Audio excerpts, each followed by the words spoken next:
परिचय। इस चार्ट में तुमने क्या देखा? ये मानव, चिंपैंजी, गोरिल्ला और 2 अन्य जंतुओं को दर्शाता है, जिनमें कुछ समानताएं व भिन्नताएं होती हैं। हाँ, इन समानताओं और भिन्नताओं का आधार क्या है? इनकी शारीरिक संरचना समान है?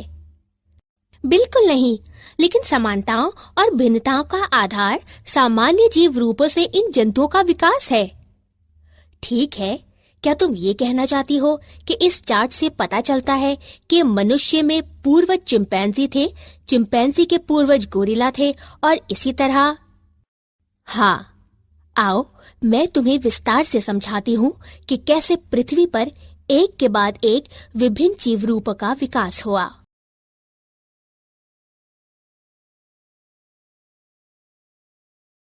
उद्देश्य।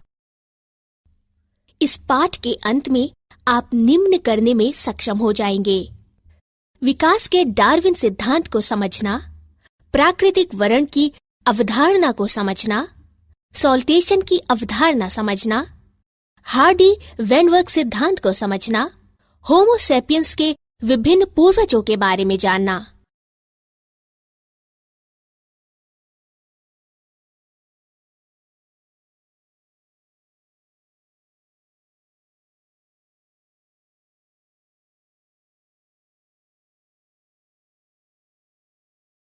जैव विकास।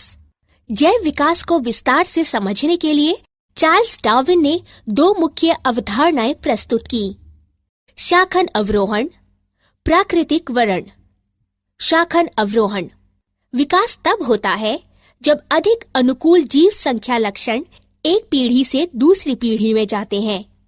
ये रूपांतरण के साथ अवरोहण कहलाता है। प्राकृतिक वर्ण: प्रक्रम जिसके द्वारा जीव जीवित रहने के लिए अपने पर्यावरण से बेहतर अनुकूलन करते हैं और अधिकाधिक संतति उत्पन्न करते हैं।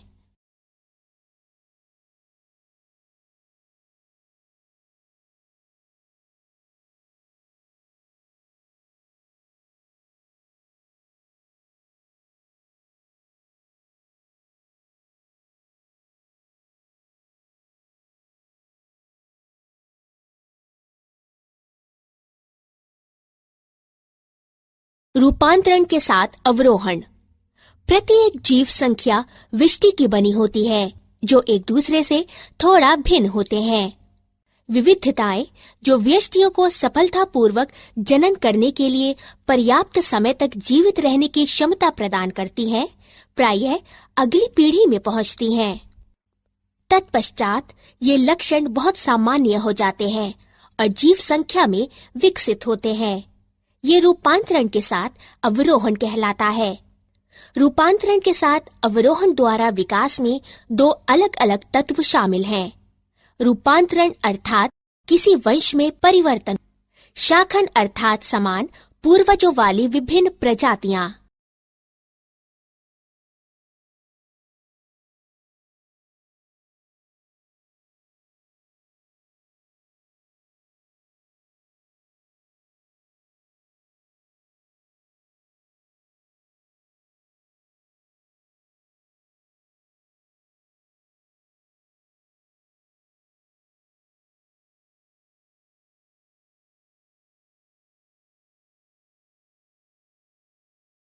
प्राकृतिक वर्ण। प्राकृतिक वर्ण प्रक्रम में 4 चरण शामिल हैं: विविधता, विभेदक, उत्तरजीविता और जनन। वंशागति: जीव संख्या वृद्धि की उच्च दर। प्राकृतिक वर्ण प्रक्रम निम्न तथ्यों पर आधारित है: प्राकृतिक संसाधन सीमित होते हैं, जीव संख्या के आकार स्थिर होते हैं, जीव संख्या के सदस्य विशिष्टताओं में भिन्न होते हैं, अधिकतर विविधताएं वंशागत होती हैं। इस प्रकार व्यष्टियों में वंशागत विविधताएं होती हैं जो संसाधनों के लिए प्रतिस्पर्धा में उन्हें अच्छी तरह से जीवित रहने, जनन करने और दूसरों से अधिक संतति उत्पन्न करने में सक्षम बनाती हैं। इसलिए एक समयावधि के दौरान जीव संख्या की विशिष्टता में परिवर्तन हो जाता है और नए स्वरूप प्रकट होते हैं।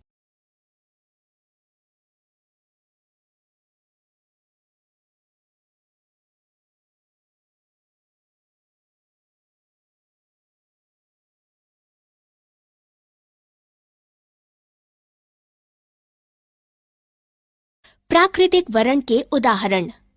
प्रतिजैविक प्रतिरोधी एच पाइलोरी में उत्परिवर्तन होता है, जिसके परिणाम स्वरूप एंजाइम उत्पन्न करने की जानकारी नहीं मिलती है।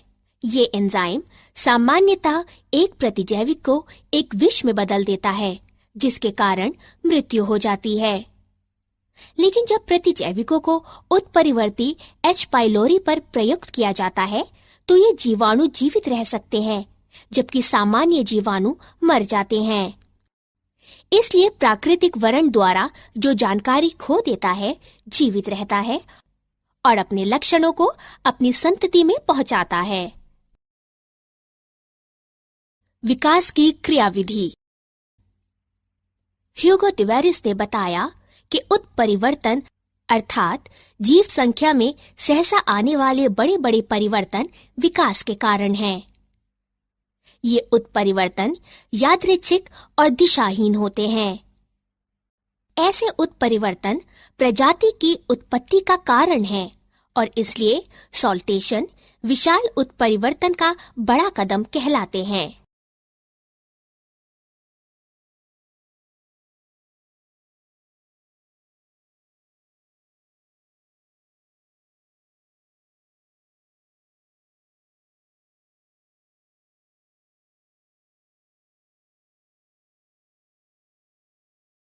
हार्डी-वेनवर्ग सिद्धांत। हार्डी-वेनवर्ग सिद्धांत के अनुसार जीव संख्या में अलील युग्म विकल्पी आवृत्तियां सुस्थिर होती हैं और एक पीढ़ी से दूसरी पीढ़ी तक निरंतर रहते हैं। जीव संख्या में जीनों की कुल संख्या और उनके अलील जीन कोश अपरिवर्तनीय रहते हैं। इसे आनुवंशिक संतुलन कहते हैं। सभी अलील आवृत्तियों का कुल योग 1 होता है। ये नीचे दर्शाए गए रूप में हार्डी-वेनवर्ग संतुलन समीकरण प्रदान करता है। आनुवंशिक संतुलन या हार्डी-वेनवर्ग संतुलन में बाधा अर्थात जीवन संख्या में अलील आवृत्तियों में परिवर्तन विकास का कारण होता है।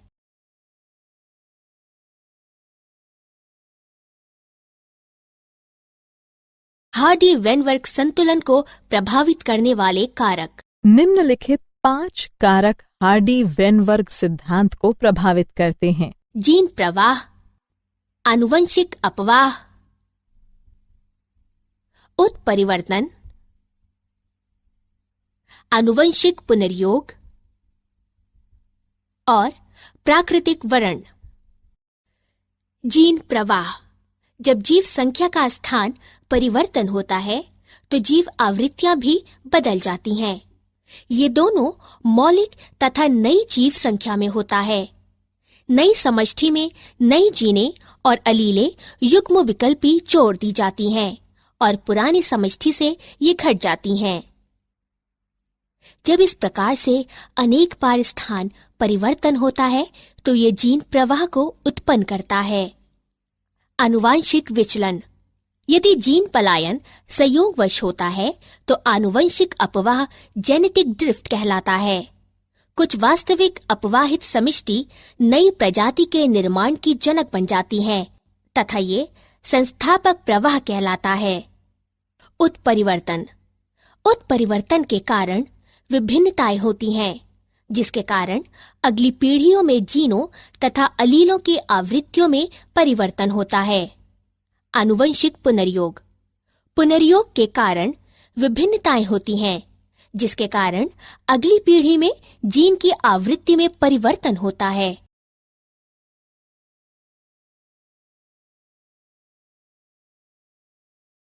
हार्डी-वेनवर्ग संतुलन पर प्राकृतिक वरण का प्रभाव। प्राकृतिक वरण वह प्रक्रम है जिससे अधिक जीवन समवंशानुगत विविधता को जनन के अधिक अवसर मिलते हैं और संतानें अधिक संख्या में उत्पन्न होती हैं। प्राकृतिक वर्णन के कारण जीव संख्या में निम्नलिखित परिस्थितियां हो सकती हैं। नंबर 1, स्थायीकरण। इस दशा में अधिक व्यष्टि माध्य चरित्र मूल अर्जित करते हैं।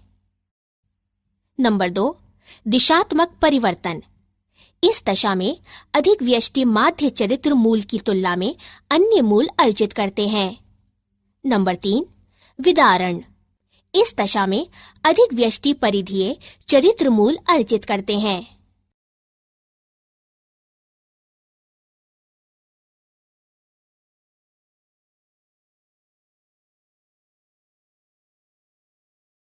विकासीय इतिहास। लगभग 2000 मिलियन वर्ष पूर्व MYA पृथ्वी पर जीवन का प्रथम कोशिकीय रूप प्रकट हुआ। इनमें से कुछ कोशिकाओं ने प्रकाश संश्लेषण के समान प्रक्रिया द्वारा ऑक्सीजन मुक्त की। धीरे धीरे एक कोशिकीय जीवों से बहुकोशिकीय रूपों का विकास हुआ। आगे का विकास निम्न अनुसार ज्ञात किया जा सकता है। ट्राइरेनोसोरस रेक्स भूमि पर रहने वाला सबसे बड़ा सरीसृप था, जो लगभग 20 फुट ऊंचा था।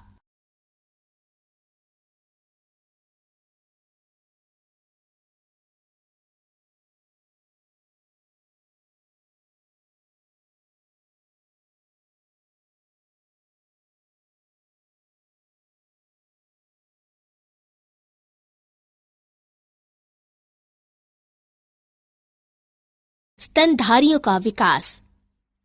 पहले स्तनधारी प्राणी श्रू जैसी स्तनधारी थे। जब सरीसृपों की कमी हुई, तब स्तनधारी प्राणियों ने स्थल पर कब्जा कर लिया। कुछ स्तनधारी प्राणी पूरी तरह से जल में रहते थे, जैसे व्हेल, डॉल्फिन, समुद्री गाय आदि। स्तनधारी जरायुज होते थे और अपने अजन्मे शिशु को मां के शरीर के भीतर सुरक्षित रखते थे। स्तनधारी प्राणी खतरों के प्रति सतर्क रहने एवं बचाव करने में अन्य प्राणियों की तुलना में अधिक बुद्धिमान होते थे।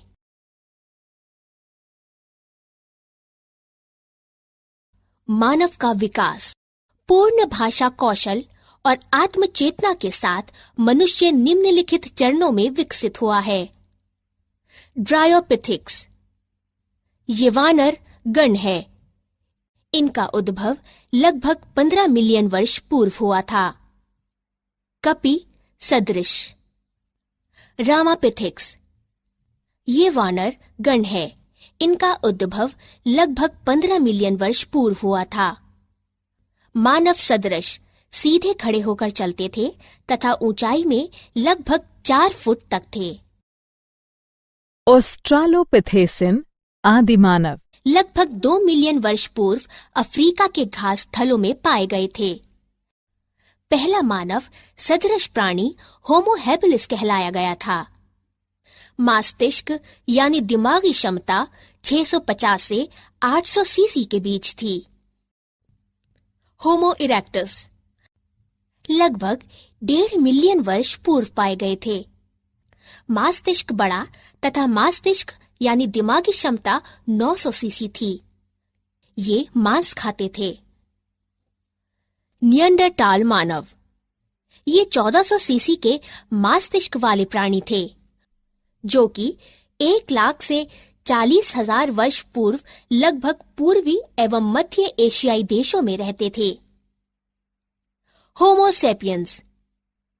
इनका उद्भव लगभग 75,000 से 10,000 वर्ष पूर्व अफ्रीका में हुआ था। ये आधुनिक मानव कहलाए थे। क्या आप जानते हैं, मानव विकास ने अब एक नई प्रावस्था में प्रवेश किया है, जहां आनुवंशिक इंजीनियरिंग द्वारा माता-पिता अपने बच्चों को डिजाइन कर सकते हैं, जिसके परिणाम स्वरूप भविष्य की पीढ़ियों को मजबूत, बुद्धिमान और रोगों के प्रति अधिक प्रतिरोधी बनाने के लिए हमारे DNA को रूपांतरित किया जा सकता है। सारांश। आइए हमने जो कुछ सीखा है उसे संक्षेप में दोहराएं। जैव विकास को विस्तार से समझाने के लिए चार्ल्स डार्विन ने 2 मुख्य अवधारणाएं प्रस्तुत की, शाकन अवरोहण और प्राकृतिक वर्ण। ह्यूगो डिवेरिस ने बताया कि उत्परिवर्तन अर्थात जीव संख्या में सहसा आने वाले बड़े बड़े परिवर्तन विकास के कारण हैं। हार्डी वेनवर्ग सिद्धांत के अनुसार जीव संख्या में अलील युग्म विकल्पी आवृत्तियां सुस्थिर होती हैं और एक पीढ़ी से दूसरी पीढ़ी तक निरंतर रहते हैं। लगभग 2000 मिलियन वर्ष पूर्व MYA पृथ्वी पर जीवन का प्रथम कोशिकीय रूप प्रकट हुआ। पहले स्तनधारी प्राणी श्रू जैसे स्तनधारी थे। होमोसेपियंस लगभग 75,000 से 10,000 वर्ष पूर्व विकसित हुए।